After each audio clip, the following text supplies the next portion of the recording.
Hello everyone, good afternoon to all.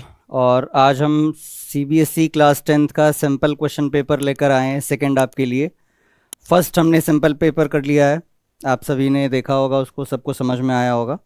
आज हम second paper लेकर आए हैं बच्चों, और कुछ अलग से क्वेश्चंस हैं इसके अंदर जो हम सॉल्व करेंगे।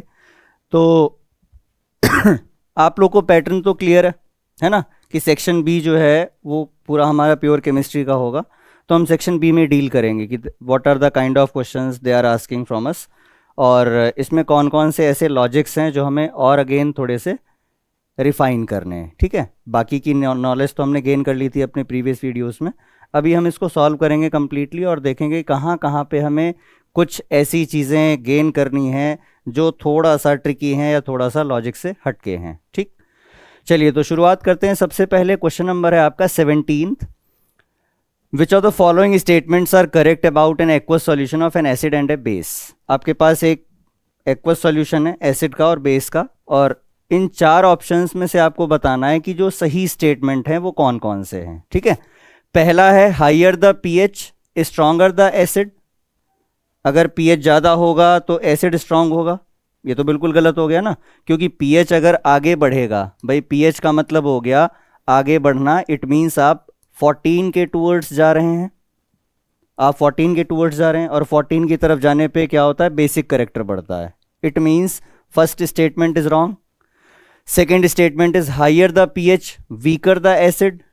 ये ठीक है, जैसे जैसे पीएच बढ़ेगा एसिडिक करेक्टर वीक होता जाएगा, यानी एसिड और ज़्यादा वीक होता जाएगा। तो जैसे जैसे पीएच बढ़ेगा एसिड वीक हो जाएगा। इट मीन्स बी ऑप्शन जो है वो ठीक है, बी स्टेटमेंट आपका ठीक है। सी स्टेटमेंट है lower the pH stronger the base. अब अगर पीएच कम हो जाएगा तो आप एसिडिक की तरफ मूव करने लगेंगे। अगर पीएच आपका कम हो गया तो आप एसिड की तरफ जा रहे हैं ना। ये कह रहे हैं कि अगर पीएच घटा देंगे तो बेस स्ट्रांग हो जाएगा। ये भी गलत बात हो गई, पीएच को घटाने से बेस वीक हो जाएगा, एसिड स्ट्रांग हो जाएगा। ठीक है, नेक्स्ट स्टेटमेंट है बच्चों यहाँ पे lower the pH weaker the base, यानी कि अगर पीएच आपका कम है तो बेस भी वीक होगा। ये ठीक स्टेटमेंट है। इट मींस जो बी और डी ऑप्शन थे आपके ये सही हैं। ठीक है, जो ऑप्शन नंबर बी है और जो डी है आपका बच्चों ये ठीक स्टेटमेंट है। तो आप यहाँ पे इसको लिख सकते हैं कि जो ऑप्शंस हैं आपके बी एंड डी, यहाँ पे जो बी वाला पार्ट है, ये बी वाला पार्ट आपका ठीक है। पहला ऑप्शन था ऑल ऑफ दीज, जो कि गलत है। दूसरा ऑप्शन है बी एंड डी, ये ठीक है आपका, इस पे टिक कर लेंगे। तीसरा बी और सी था जो कि गलत है, और फिर ए एंड सी है, ये भी गलत है। ए स्टेटमेंट तो कंप्लीटली फॉल्स है, हो ही नहीं सकता। ठीक है, ओके, आगे बढ़ते हैं क्वेश्चन नंबर 18 पे। विच of the given statement is correct और रॉन्ग। अब इनमें से आपको ये बताना है कि कौन सा स्टेटमेंट सही है या कौन सा गलत है। हो सकता है दोनों ही सही हो सकता है दोनों गलत हो, एक सही हो एक गलत हो। चलिए पढ़ते हैं। सबसे पहला स्टेटमेंट ये कह रहे हैं ethene decolourise bromine water whereas ethyne does not. Ethene bromine water को डीकलराइज करता है लेकिन इथाइन नहीं करता। तो बच्चों ये तो स्टेटमेंट कंप्लीटली रॉन्ग हो गया, है कि नहीं। हमने पढ़ा था कि जितने अनसैचुरेटेड कंपाउंड्स होते हैं, अनसैचुरेटेड कंपाउंड्स जो होते हैं यानी कि जिनमें डबल बॉन्ड या ट्रिपल बॉन्ड प्रेजेंट होता है, वो सब ब्रोमीन वाटर के साथ रिएक्ट करेंगे। डबल बॉन्ड या triple bond containing compounds will react with bromine. ठीक है, ब्रोमीन का वाटर होता है ब्राउन कलर का, आप उसमें सैचुरेटेड कंपाउंड को प्लेस करेंगे तो ब्रोमीन वाटर डीकलराइज हो जाएगा। It means it is a test of unsaturation. तो इथाइन तो देगा, इथेन नहीं देगा, बट स्टेटमेंट में कह रहे हैं कि इथेन देगा इथाइन नहीं देगा। It means statement A is completely false. Okay, now statement B mixture of water and alcohol is used in radiators of vehicles in cold countries. Yes, ये ठीक है। इसमें हमने पढ़ा था ethylene glycol, if you remember it. हमने पढ़ा था कि जो कोल्ड कंट्रीज होती हैं वहां पर एल्कोहल को वाटर के साथ मिक्स करके एज अ कूलेंट हम डालते हैं। ठीक है, इससे क्या होता है कि वो उसके फ्रीजिंग पॉइंट को और ज़्यादा डिक्रीज कर देता है। समझ पा रहे हो ना इसका क्या मतलब है? जो कोल्ड कंट्रीज है, मान लीजिए किसी कंट्री का जो टेम्परेचर है वो मिनिमम 14 डिग्री तक जाता है मिनिमम 14 डिग्री तक जाता है, मिनिमम है ये, इसके ऊपर ही रहता है लेकिन मिनिमम इतना गया है। अब आप एक ऐसा व्हीकल चला रहे हैं, एक 4 व्हीलर है आपके पास में या कोई दूसरा व्हीकल है, जिसके अंदर जो आपने मोबिल ऑयल यूज़ किया है, ठीक है, इंजन के अंदर जो मोबिल ऑयल आप यूज़ कर रहे हैं, मान लीजिए कि वो फ्रीज होने लगता है अराउंड 12 डिग्री सेल्सियस पे, -12 डिग्री सेल्सियस पे वो फ्रीज होना शुरू कर देता है। तो जिस दिन टेम्परेचर आपका 14 डिग्री सेल्सियस हो जाएगा उस दिन तो फ्रीज हो जाएगा, तो गाड़ी स्टार्ट ही नहीं होनी, चल ही नहीं पानी, है ना, गाड़ी नहीं चलेगी। तो आप क्या करते हो, इसमें एक ऐसा केमिकल ऐड ऑन करोगे, मोबिल ऑयल में एक ऐसा केमिकल ऑयल ऐड ऑन करोगे जो इसके फ्रीजिंग पॉइंट को और ज़्यादा लोअर कर दे। यानी कि आपने एल्कोहल प्लस वाटर को ऐड किया, एल्कोहल और वाटर को ऐड किया एज अ कूलेंट यहाँ पे। तो क्या हुआ कि जो टेम्परेचर 12 डिग्री सेल्सियस तक जहां पे ये फ्रीज होता था, अब ये अराउंड माइनस के आप मान लीजिए 18 डिग्री सेल्सियस तक चल जाएगा, ठीक है। यानी कि और ज़्यादा लोअर कर दिया आपने फ्रीजिंग टेम्परेचर। आप 14 तक जा रहा था टेम्परेचर वहाँ का, आप उसको 18 तक लेके चले गए कि अगर टेम्परेचर कभी 14 से और ज़्यादा फॉल होता है, 15 जाता है, 16 जाता है, 17 जाता है, तो भी जो व्हीकल है वो चलता रहेगा, उसमें प्रॉब्लम नहीं होगी, उसका इंजन जो है वो प्रॉपरली वर्क करता रहेगा, ठीक है। तो statement B is correct and statement A is false. तो इसमें आपका जो ऑप्शन है statement A is false and statement B is true, ये ऑप्शन सी जो है बच्चों ये आपका ठीक हो जाएगा, ठीक है, ऑप्शन सी पे टिक कर लेंगे। क्लियर है? Now moving to the next question, the metal which melts when kept on the palm. ऐसा कौन सा मेटल होता है, हम लोगों ने पढ़ा है ये, कि जिसको आप अपनी हथेली पे रखो, मुट्ठी में बंद करो तो वो पिघल जाता है, मेल्ट हो जाता है। तो बच्चों यहाँ पे जो ऑप्शन डी है दैट इज गैलियम। गैलियम एक ऐसा मेटल है जिसका मेल्टिंग पॉइंट इतना ज़्यादा होता है, कम होता है कि अगर आप उसको मुट्ठी में बंद करेंगे ना ऐसे पाम में अपने, तो वो पिघलना शुरू कर देगा, ठीक है। सोडियम नहीं हो सकता, पोटेशियम नहीं हो सकता, लिथियम नहीं हो सकता, इट इज गैलियम। डन। चलिए क्वेश्चन नंबर 20 की बात करते हैं। Match the following with correct response. एक टेबल दे रखी है, इस टेबल में आपको कुछ ऑप्शंस दे रखे हैं जिनके सही ऑप्शंस आपको मैच करने हैं, ठीक है, सही आपको मैच करने हैं। पहला है the bond which holds cations and anions. अब हमें पता है कि जो कैटायन और एनायन को एक साथ होल्ड करते हैं वो आयनिक बॉन्ड होते हैं, है ना। जैसे आप सपोज कर लीजिए आपने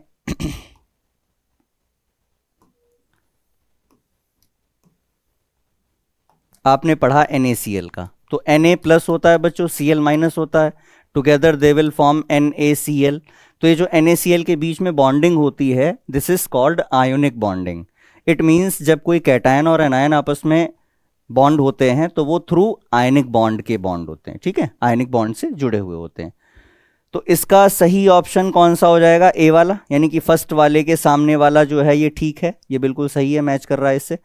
self linking property of carbon, self linking property वो होती है कैटिनेशन, है ना, अपने आप की चेन को एक्सटेंड करते रहना। कार्बन की दो ही प्रॉपर्टी पढ़ी थी हमने, one is the tetravalency and second is catenation. तो कैटिनेशन में क्या होता है, वो अपनी एबिलिटी होती है उनकी कि चेन को एक्सटेंड कर सकते हैं, सेल्फ लिंक कर सकते हैं। तो सेकंड वाले का बच्चों सी ऑप्शन सही जा रहा है, सी वाला। Denatured alcohol.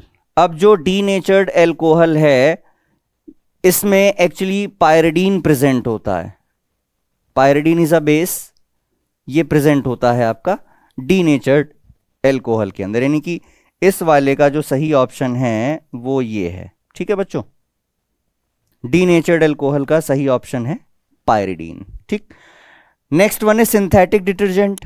अब देखिए सिंथेटिक डिटर्जेंट जो होते हैं वो होते हैं नॉन बायोडिग्रेडेबल। जो सिंथेटिक डिटर्जेंट हैं वो कैसे होते हैं, नॉन बायोडिग्रेडेबल, ठीक। इट मींस आपका फर्स्ट का तो ए हो गया, सेकंड का सी हो गया, थर्ड का बी हो गया और फोर्थ का डी हो गया। जरा मैच करिए, फर्स्ट का ए, सेकंड का सी, थर्ड का बी, फोर्थ का D. S, it's option A. Option A पे मार्क कर लेंगे। यहां तक समझ आ रहा है? बढ़िया एकदम। चलिए मूव ऑन करते हैं हमारे अगले क्वेश्चन पे, क्वेश्चन नंबर 21। ठीक है, यहां पे आप लोग को एक फिगर दिखी, ये एक फिगर दिखी है ना, ये सबको दिख रही है figure. Aluminium is used for making utensils, which of the following properties of aluminium are responsible for the same. ठीक है, क्वेश्चन क्या है कि ये जो यूटेंसिल्स आपको यहां पे दिख रहे हैं ये एल्यूमिनियम के बने हुए हैं। अब एल्यूमिनियम की ऐसी कौन सी प्रॉपर्टी है जिसकी वजह से इनको बनाया गया, या इनको बनाने में एल्यूमिनियम का ही इस्तेमाल किया गया। ठीक है, ऑप्शंस हैं आपके। First one is good thermal conductivity, good thermal conductivity. Second one is good electrical conductivity. तो देखो भाई, थर्मल कंडक्टिविटी तो अच्छी होती ही है, metals are good conductor of heat and electricity. Yes, तो थर्मल कंडक्टिविटी अच्छी होती है, यानी कि ये ठीक है। गुड इलेक्ट्रिकल कंडक्टिविटी, हाँ इलेक्ट्रिकल कंडक्टिविटी भी अच्छी होती है, लेकिन यहां पे बच्चों इलेक्ट्रिकल कंडक्टिविटी का तो कोई मतलब है नहीं, क्योंकि ये तो गैस पे खाना बनाने के काम में आना है, इलेक्ट्रिसिटी का तो कोई यहां पे रोल है नहीं।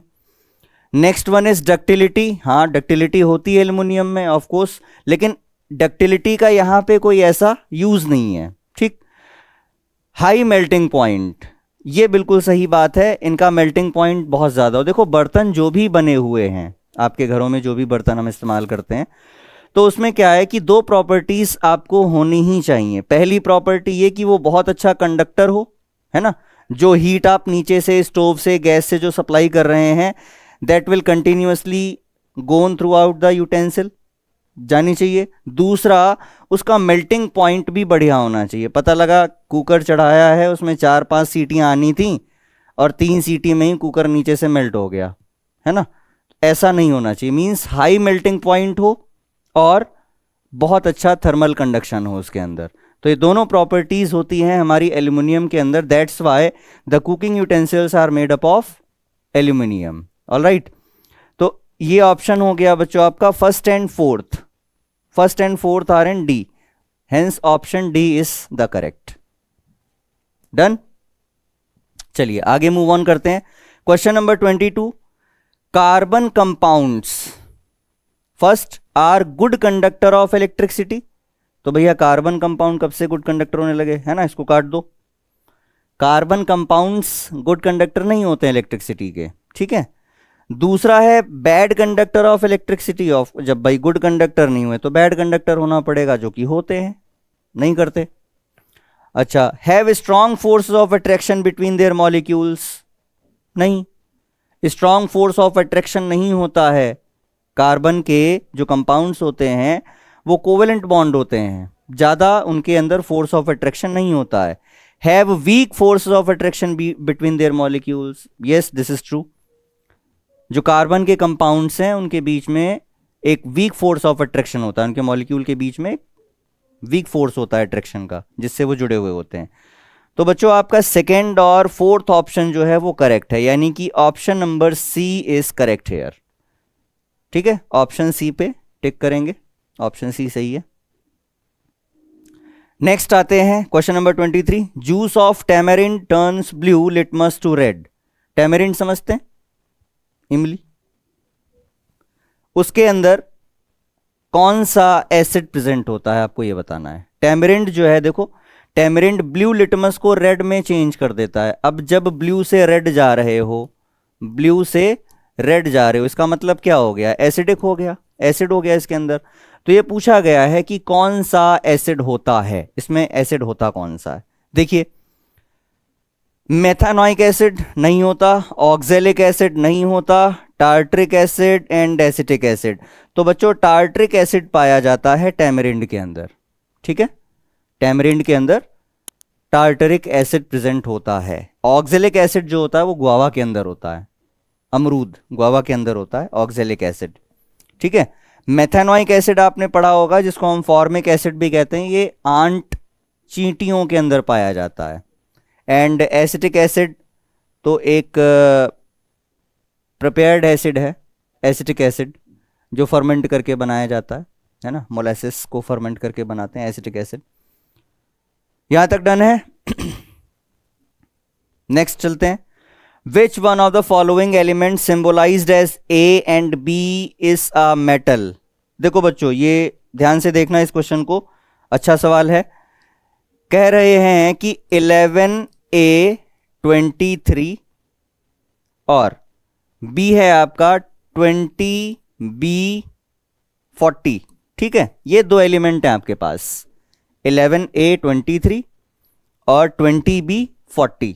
अब आपको ये बताना है कि इन दोनों में कौन सा मेटल है और कौन सा नहीं है, ठीक है। इसमें कौन सा मेटल है, इन दोनों में कौन मेटल है और कौन नहीं है, ये बताना है आपको। अब देखो बच्चों, 11A23 ये याद आ रहा होगा आपको, सोडियम होता है, 11 atomic number is of sodium, ठीक है। और 20 जो है ये कैल्शियम का एटॉमिक नंबर होता है, that's why one is sodium here and other is calcium here. और हमें पता है ये दोनों ही क्या होते हैं, बहुत अच्छे मेटल होते हैं सर, ठीक।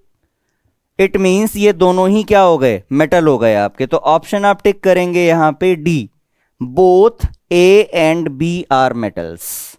कोई एक नहीं, दोनों ही मेटल हैं, ठीक है। Option D is the correct. चलिए आगे चलें, समझ में आ रहा है। आगे मूव ऑन करते हैं। क्वेश्चन नंबर आपका आता है 25, ठीक है। 25th क्वेश्चन पे आते हैं हम। देखें क्या कह रहे हैं। When a piece of limestone reacts with dilute HCl a gas X is produced. तो लिख लो इसको साथ के साथ, जो क्वेश्चन में आपसे कहा जाए उसको तुरंत फॉलो अप करिए कि वो किस तरीके से कह रहे हैं या पूछ रहे हैं, ठीक है। आपसे क्या कहा इन्होंने कि एक लाइमस्टोन का पीस है जिसको डाइल्यूट HCl से रिएक्ट करना है। अच्छा, लाइमस्टोन होता क्या है, कैल्शियम कार्बोनेट। तो आप यहां पे लिख लो CaCO3, ठीक है। किससे रिएक्ट कर रहा है ये, डाइल्यूट HCl के साथ। लाइमस्टोन है ना, देखो limestone react with dilute HCl, X एक गैस प्रोड्यूस हो रही है X। अब ध्यान से देखिए, मेटल की रिएक्शन आपने करवाई होगी, सॉरी एसिड की रिएक्शन आपने करवाई होगी ना मेटल कार्बोनेट्स के साथ में। Acid reacts with metal carbonate and metal hydrogen carbonate, तो क्या बनता है, salt plus CO2 plus H2O, ठीक है। तो गैस कौन सी हो गई बच्चों यहाँ पे, कार्बन डाइऑक्साइड। CaCO3 का रिएक्शन करोगे आप डाइल्यूट HCl के साथ में, तो आपको मिलेगा CaCl2 plus CO2 plus H2O, ठीक है। Okay, now second thing is when gas X is passed through lime water then a white precipitate Y is form, है ना, समझ आ रहा होगा। जब हम X को पास करते हैं, यानी कि जब इस CO2 को हम पास करेंगे लाइम वाटर से पास करेंगे, तो लाइम वाटर हो जाता है मिल्की, है ना, लाइम वाटर मिल्की हो जाता है due to the formation of calcium carbonate. Calcium hydroxide में आप CO2 को पास करोगे तो एक इनसॉल्युबल सब्सटेंस बनता है जिसको हम कहते हैं कैल्शियम कार्बोनेट, ठीक है। ओके, आगे बढ़ते हैं। On passing excess of gas X the white precipitate dissolves forming a soluble compound Z। देखिए आपने क्या किया, जब आप कार्बन डाइऑक्साइड को जब आप कैल्शियम हाइड्रोक्साइड में पास करेंगे एक्सेस अमाउंट में, CO2 कैसा लिया है आपने, एक्सेस अमाउंट में, यानी ज्यादा मात्रा में या ज्यादा टाइम तक आप उसको पास करेंगे। व्हाट हैपेंस, जो CaCO3 है, ठीक है, जो CaCO3 है बच्चों, ये चेंज हो जाएगा, किस में चेंज हो जाता है, ये कैल्शियम हाइड्रोजन कार्बोनेट में। CaHCO3 का होल ट्वाइस, CaSCO3 का whole twice, that is calcium hydrogen carbonate. ये एक सॉल्युबल सब्सटेंस होता है, ठीक है, और कैल्शियम कार्बोनेट एक इनसॉल्युबल सब्सटेंस होता है।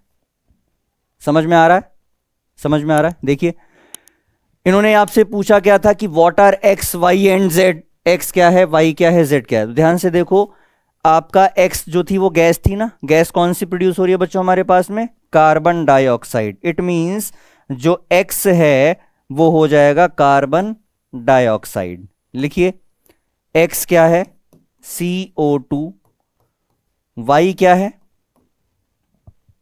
एक्स को जब हमने पास किया था लाइम वाटर में तो एक प्रेसिपिटेट मिल रहा था वाई का, यानी कि वाई हो गया आपका कैल्शियम कार्बोनेट CaCO3। और Z क्या पूछा इन्होंने, on passing excess of gas the white precipitate dissolves forming a soluble compound Z, यानी कि Z हो गया आपका बच्चों कैल्शियम हाइड्रोजन कार्बोनेट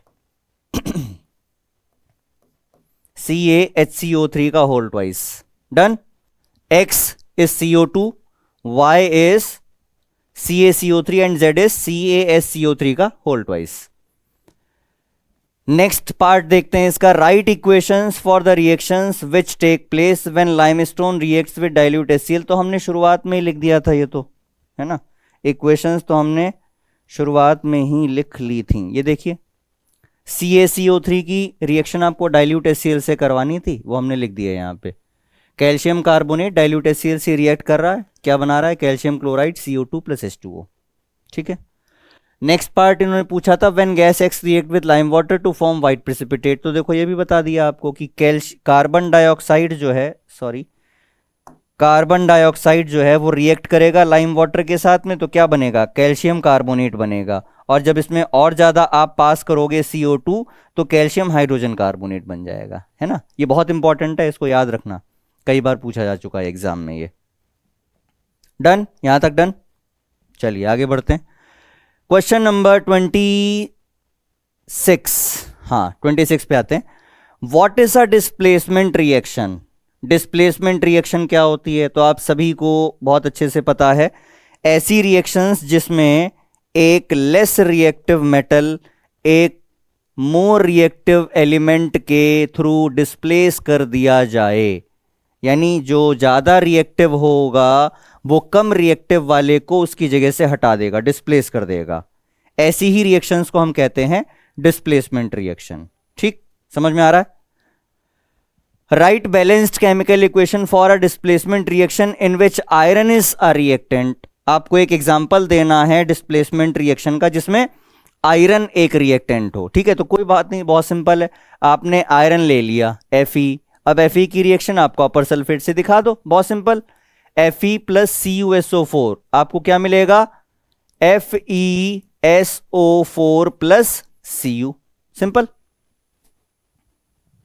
समझ आया। आयरन एक रिएक्टेंट होना चाहिए, डिस्प्लेसमेंट रिएक्शन का एग्जांपल जिसमें आयरन एक रिएक्टेंट हो। तो देखो आयरन रिएक्टेंट है, यहां पे कॉपर सल्फेट के साथ रिएक्शन करा दी, iron is more reactive than copper, that's why iron displaces copper from its solution, hence it is a displacement reaction. Okay, name one more element whose behavior is similar to that of iron in such reactions. मतलब ऐसी reactions में कोई दूसरा element बताइए जो iron के जैसे behave कर रहा हो। तो भाई जो आयरन के जैसी रिएक्टिविटी रखते हैं या आयरन से ज्यादा रिएक्टिविटी रखते हैं वो सारे आयरन की तरह बिहेव करेंगे। जैसे कि आपका जिंक हो गया, मैग्नीशियम हो गया, एल्यूमिनियम हो गया, ये सब क्या हैं, ज्यादा रिएक्टिव हैं ये। हाँ जी, तो आपके ये जिंक हो गए, मैग्नीशियम हो गया, एल्युमिनियम हो गया, कोई भी इसमें से आप ले लीजिए, ये सब रिएक्टिव हैं ज़्यादा कॉपर से, तो कॉपर को डिस्प्लेस कर देंगे उसके सॉल्यूशन से। ठीक है, तो आपका कोई भी इसमें से एक एलिमेंट चल जाएगा। ठीक, नेक्स्ट इन्होंने क्या पूछा है, why will this behaviour not shown by gold. यानी कि अगर आप आयरन की बात कर रहे हैं कॉपर सल्फेट के साथ में तो आयरन डिस्प्लेस कर दे रहा है, लेकिन ये कह रहे हैं कि अगर आप गोल्ड ले लो इसकी जगह पे तो वो ऐसा बिहेवियर शो नहीं करता। क्यों? तो बच्चों गोल्ड जो है वो रिएक्टिविटी सीरीज में आपने पढ़ा होगा सबसे लास्ट में आता है ना, लीस्ट रिएक्टिव होता है। तो अपनी लीस्ट रिएक्टिविटी की वजह से गोल्ड कॉपर को डिस्प्लेस नहीं कर पाता, कॉपर को डिस्प्लेस नहीं कर पाता उसके सॉल्यूशन से। That's why such kind of behaviour is not shown by gold. Done. चलिए इसमें और पार्ट भी है, इसको भी देख लेते हैं। Identify the type of reaction in the following, है ना। ये जो आपको रिएक्शंस दे रखी हैं इनके टाइप्स आपको आइडेंटिफाई करने हैं। देखिए पहला पढ़ते हैं, जिंक कार्बोनेट की रिएक्शन आपने करवाई है HCl के साथ, है ना। देखो ZnCO3 रिएक्ट विद HCl और क्या बना, ZnCl2 प्लस H2CO3। अब देखो यहां हुआ क्या, जिंक कार्बोनेट और HCl दो आपके पास में सोल्यूशन है, दोनों आपस में मिक्स होकर के दो अलग अलग सॉल्यूशंस प्रिपेयर कर रहे हैं, means double D displacement. Double displacement यहां पे जिंक जो है वो क्लोरीन के साथ में चला गया और हाइड्रोजन जो है वो कार्बोनेट के साथ में आ गया। आयंस का क्या हुआ, एक्सचेंज हो गया between two solutions. Such reactions are known as double displacement reaction. ठीक है, तो first is the double displacement, यहीं पे लिख देते हैं इसको, यह है आपका डबल डिस्प्लेसमेंट। ठीक है, okay. Next one is 2NaBr plus Cl2 gives 2NaCl plus Br2। अब यहां देखो क्या हो रहा है कि जो ब्रोमीन है वो हट रहा है और क्लोरीन उसकी जगह पे आ रहा है। भाई सोडियम तो सेम है, सोडियम ब्रोमीन के साथ भी था, सोडियम क्लोरीन के साथ भी है। ठीक है, तो यहां से डिस्प्लेस कौन हुआ, ब्रोमीन डिस्प्लेस हो गया, क्लोरीन इसकी जगह पर आ गया। तो simply you can say this is a displacement reaction. ये कैसी रिएक्शन हो जाएगी बच्चों, डिस्प्लेसमेंट रिएक्शन हो जाएगी। ठीक है, ये भी डिस्प्लेसमेंट है।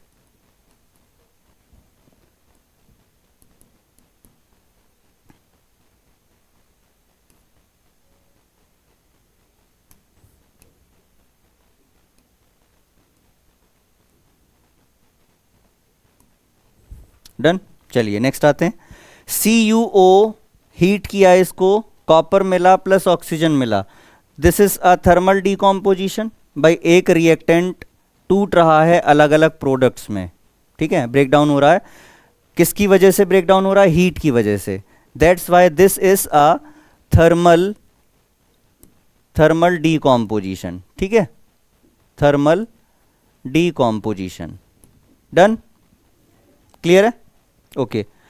Next question number 27, first part इसका है, which types of metals can be obtained in their pure form by just heating their oxides in air. कौन से ऐसे मेटल्स हैं जो अपनी प्योर फॉर्म में लाए जा सकते हैं सिर्फ उनको हीट करके।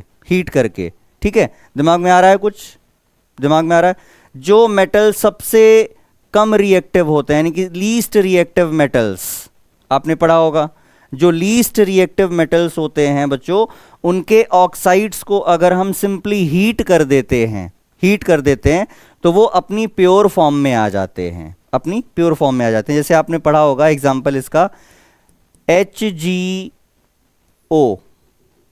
ठीक है, ये आपका एग्जाम्पल ले लेते हैं इसमें। HgO जब इसको हीट करोगे आप, इसको आप क्या करोगे, हीट करोगे, तो ये सिंपली क्या हो जाता है, टूट जाता है। ठीक है, 2Hg प्लस O2 में ये सिंपली ब्रेक डाउन हो जाएगा। तो आपका क्या हुआ कि जो मर्क्यूरिक ऑक्साइड है, ये मर्क्यूरिक ऑक्साइड जो है, इसको आपने हीट किया, it will change into mercury and oxygen gas, release हो जाएगी गैस यहाँ से। तो आपको चाहिए क्या था, आपको मेटल चाहिए था, आपको प्योर मेटल मिल गया। तो ऐसे मेटल्स जो रिएक्टिविटी सीरीज में सबसे लो होते हैं, उनके ऑक्साइड्स को सिंपली हीट करने से हमें प्योर मेटल मिल जाता है। ठीक है, second part is consider the reaction given below use to obtain manganese metal in pure form. अब देखो यहां से मैंगनीज को हम निकाल रहे हैं, ध्यान से देखना इक्वेशन। MnO2 को रिएक्ट करवाया है एल्यूमिनियम के साथ में। ठीक है, एल्यूमिनियम ने Mn को डिस्प्लेस किया, ध्यान से देखो, एल्यूमिनियम Mn को डिस्प्लेस कर रहा है, हटा दे रहा है। एल्यूमिनियम खुद चला गया O2 के साथ में, Al2O3 बना लिया और Mn अलग हो गया, तो Mn आपको मिल गया।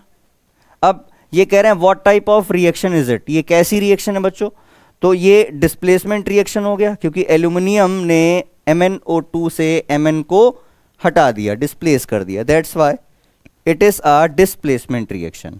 ठीक, next part is what is the role of aluminium in this reaction. यहां पे एल्यूमिनियम का रोल क्या, मतलब एल्यूमिनियम क्या काम कर रहा है, तो एल्यूमिनियम रिड्यूस कर रहा है ना, Mn को हटा रहा है उसकी जगह से, तो एल्यूमिनियम यहाँ पे एज आ रिड्यूसिंग एजेंट, Al जो है वो एक रिड्यूसिंग एजेंट की तरह काम कर रहा है, ठीक है, रिड्यूसिंग एजेंट की तरह काम कर रहा है, हटा रहा है Mn को from MnO2। Done. Question number 28 पे आते हैं बच्चों, इसको ध्यान से देखना है। क्वेश्चन नंबर 28 आपका कार्बन कंपाउंड से है। रीड द फॉलोइंग, आपको ये पहले देखना है, उसके बाद में आंसर करना है। देखिए आपको सबको विजिबल होगा, जो P Q R S T और U नीचे लिखे हुए हैं अलग अलग कंपाउंड, देखिए ध्यान से, नीचे ये P है, ये Q है, ये R S T and U, ठीक। Which of the compounds belong to same homologous series. अब होमोलोगस सीरीज में आपको पता है सेम फैमिली के होने चाहिए, मतलब एक ही जैसा उनका फॉर्मूला होना चाहिए सबका, जो भी है। अब देखो ये पहला वाला जो P है ये ट्रिपल बॉन्ड है, एल्काइन हो गया। अच्छा, इसमें नहीं है, इसमें भी नहीं है, इसमें भी नहीं है, और इसमें देखो T वाले में भी ट्रिपल बॉन्ड आपको दिख रहा है, ये देखिए T वाले में यहाँ पे ट्रिपल बॉन्ड प्रेजेंट है। इट मीन्स जो आपका P और T है ये कैसे हो गए, सेम होमोलोगस सीरीज के मेंबर हो गए, ठीक है भाई। यहाँ पे देखो ये आपका Br है, ये OH है, देन ये सिंपली H है, और ये डबल बॉन्ड, ये तो तीनों ही अलग अलग फैमिलीज के हो गए। सिर्फ ये दो मेंबर्स हैं आपके P एंड T जो बिलोंग करते हैं किससे, सेम होमोलोगस सीरीज यानी एल्काइन सीरीज से, ठीक है। अब आइए नेक्स्ट पे, right the name of compound R, also right the functional group present in it. देखो R देखो ये रहा, CH3 CH2OH, ध्यान से देखेंगे CH3 CH2OH, ठीक है, दो कार्बन है और OH लगा हुआ है। अब OH किस में आता है, एल्कोहल्स में, तो OH से आपका क्या हो गया, एल्कोहल, और दो कार्बन है, तो दो कार्बन के लिए नाम क्या हो जाएगा बच्चों IUPAC, इथेनॉल, ठीक है, दो कार्बन के लिए इथेनॉल, ये IUPAC नेम हो गया, और फंक्शनल ग्रुप कौन सा है इसके अंदर, एल्कोहल है। डन। चलिए आगे चलते हैं। What is the IUPAC name of compound T and U। देखो T कहाँ है, ये रहा T, तो T बच्चों एल्काइन है, दो कार्बन का एल्काइन है, दो कार्बन के एल्काइन का नाम इथाइन, यस इथाइन हो गया, दो कार्बन वाले एल्काइन का नाम इथाइन हो जाएगा, ठीक है, इथाइन। फिर इन्होंने पूछा कि U का बताओ IUPAC नेम। देखिए U ये रहा, यहाँ डबल बॉन्ड कंटेनिंग कंपाउंड है, यहाँ पर भी दो ही कार्बन है, दो कार्बन एल्कीन, नाम यस इथीन नाम हो जाएगा बच्चों इसका, ठीक है, इसका नाम हो गया इथीन। समझ में आ गया, बढ़िया। और वाला पार्ट बच्चों यहाँ पे डिस्कस करते हैं, जो और है यहाँ पे इसके साथ में चॉइस में दिया हुआ है। व्हाट आर अनसैचुरेटेड हाइड्रोकार्बन्स, आपको बताना है कि अनसैचुरेटेड हाइड्रोकार्बन्स क्या होते हैं। तो देखिए ऐसे हाइड्रोकार्बन्स जिनके अंदर डबल बॉन्ड या ट्रिपल बॉन्ड प्रेजेंट हो, those hydrocarbons which contains double और triple bond are known as unsaturated hydrocarbons. For example आपके एल्कीन्स एंड एल्काइंस, ठीक है। ओके आगे बढ़ते हैं। Which of the compounds P Q R S T U are examples of unsaturated hydrocarbon. तो जरा ऊपर देखिए P Q R S T U में कौन कौन सा अनसैचुरेटेड हाइड्रोकार्बन है, means you have to look for double और triple bond. First one alkyne, ठीक है, ओके। नेक्स्ट इज T यानी P हो गया, T हो गया और U हो गया, P T और U, ये तीनों ही कैसे हैं, अनसैचुरेटेड हाइड्रोकार्बन है, ठीक है। आगे मूव करते हैं, ये समझ में आ गया सबको। चलिए read the following text carefully and answer the questions that follow. आपको ये पैराग्राफ पढ़ना है और इस पैराग्राफ को पढ़ने के बाद आपको ये कुछ क्वेश्चंस हैं इनके आंसर करने हैं, ठीक है। तो बच्चों ये पैराग्राफ जो है आपका फंक्शनल ग्रुप से रिलेटेड है और इसमें आपको होमोलोगस सीरीज के बारे में भी कुछ बताया गया है कि फंक्शनल ग्रुप क्या होते हैं, देन होमोलोगस सीरीज क्या होती है, कॉन्जिक्यूटिव मेंबर्स जो होते हैं होमोलोगस सीरीज के वो एक दूसरे से डिफर करते हैं बाई मास ऑफ 14 यूनिट्स। ये सारी इंफॉर्मेशन आपको इसमें दी गई है।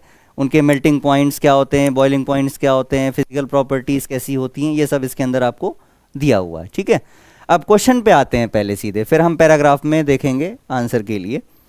First is right 2 characteristics of homologous series. आपको 2 कैरेक्टरिस्टिक बतानी है होमोलोगस सीरीज की।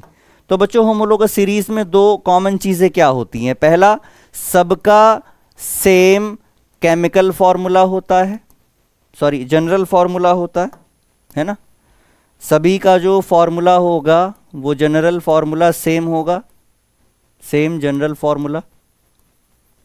ठीक। दूसरा, सेम केमिकल प्रॉपर्टीज। जो केमिकल प्रॉपर्टीज होती हैं होमोलोगस सीरीज की वो सारे मेंबर्स की एक जैसी होती हैं। जितने भी एक होमोलोगस सीरीज के मेंबर होंगे उन सभी की जो केमिकल प्रॉपर्टीज होंगी वो सेम होंगी। ठीक है, क्योंकि सबके जनरल फॉर्मूले सेम हैं, यानी कि सभी एक पर्टिकुलर फैमिली को बिलोंग करते होंगे। जब एक ही फैमिली को बिलोंग करेंगे तो सबकी प्रॉपर्टीज भी एक जैसी होंगी। ठीक है, चलिए आगे बढ़ते हैं। What are the 4th and 5th members of the alcohol homologous series? Alcohol homologous series में चौथे और 5वें मेंबर का नाम बताना है उनके फॉर्मूले के साथ। देखो ध्यान से, एल्कोहल में सबसे पहला मेंबर बच्चों आता है CH3OH और इसको हम बोलते हैं मिथेनॉल। सबसे पहला मेंबर है एल्कोहल फैमिली का मिथेनॉल। ओके, अब दूसरा कार्बन इथेनॉल, तीसरा कार्बन प्रोपेनॉल और चौथा कार्बन ब्यूटेनॉल। तो जिसमें आपके 4 कार्बन होंगे। आपसे पूछा गया था ना fourth member means that contain 4 carbon atoms, तो 4 कार्बन एटम वाला ब्यूटेनॉल हो गया। एंड 5th मेंबर, 5वां मेंबर क्या होगा? तो 5वां मेंबर बच्चों हो जाएगा पेंटेनॉल। ठीक है, butanol is the 4th and pentanol is the 5th member. इनके फॉर्मूले भी बताने थे आपको, तो आप यहां लिख दीजिए CH3 CH2 CH2 CH2OH, this is for butanol, and CH3 CH2 CH2 CH2 CH2OH, this is for pentanol. ये पेंटेनॉल के लिए हो गया, ये ब्यूटेनॉल के लिए हो गया। ठीक है, 4 कार्बन एल्कोहल लगा दिया ब्यूटेनॉल, 5 कार्बन एल्कोहल लगा दिया पेंटेनॉल। ठीक है, डन, यहां तक हो गया। आगे आते हैं, ड्रॉ स्ट्रक्चर ऑफ ब्यूटेनॉल। आपको ब्यूटेनॉल की स्ट्रक्चर बनानी है, बहुत सिंपल है ये भी, है ना। इसमें भी कोई बहुत ज़्यादा डिफ़िकल्टी नहीं आनी चाहिए आप लोग को। ब्यूटेनॉल की स्ट्रक्चर बनानी है। देखो 4 कार्बन लिखिए, 1 2 3 और 4 लिखें। अब आगे लगा दो OH, लगा दिया। 4 कार्बन लिखे, आगे OH लगा दिया। अब सब जगह आप हाइड्रोजन लगा दीजिए। कार्बन की वैलेंसी पूरी करने के लिए सब जगह क्या लगा दो? हाइड्रोजन। यानी आप अगर ऐसे लिखकर भी आ जाएंगे, this is the complete structural formula of butanol. ठीक है, हाँ H लिख भी सकते हो, ऐसे H लिख भी सकते हो, और अगर H नहीं भी लिखोगे then it is understood that valencies are satisfied by hydrogen here. ठीक है, ये अंडरस्टूड है, पता है सबको कि हाइड्रोजन होगा यहाँ पे वैलेंसी पूरी करने के लिए। हाँ ओके, इसमें देखिए बच्चों और पार्ट में पूछा गया है व्हाट इज हेट्रोएटम। हेट्रोएटम क्या होता है? तो देखो आप हाइड्रोकार्बन जो होते हैं ना, जिसमें आप हाइड्रोकार्बन जो हैं, जिसमें आप पढ़ते हैं कि carbon and hydrogen containing compound यानी C एंड H। तो अगर किसी हाइड्रोकार्बन में अपार्ट फ्रॉम दिस यानी कार्बन और हाइड्रोजन से अलग अगर कोई एटम आ जाए तो उसको हम बोलते हैं हेट्रोएटम। समझ में आ रहा है? समझ में आ रहा है? देखिए जैसे एक एग्जांपल हम लिखते हैं CH3O CH3। अब देखो यहाँ पे कार्बन हाइड्रोजन के अलावा ऑक्सीजन भी आ रहा है ना। तो ये एक हेट्रो एटम का एग्जाम्पल हो गया। हेट्रो एटम, हेट्रो मतलब जो अलग हो। आप हाइड्रोकार्बन की बात कर रहे हैं, उसमें कार्बन और हाइड्रोजन पढ़े हमने। अपार्ट फ्रॉम दीज कोई अगर आ जाता है तो वो हेट्रो ही कहलाएगा। ठीक है, तो हमने यहाँ पे एक एग्जाम्पल देखा। इस एग्जाम्पल में ऑक्सीजन जो है, देखिए ऑक्सीजन जो है वो हेट्रो एटम की तरह बिहेव कर रहा है। ठीक है, समझ गए? ओके, आगे बढ़ते हैं। Question number 29, this is the last question of our section chemistry.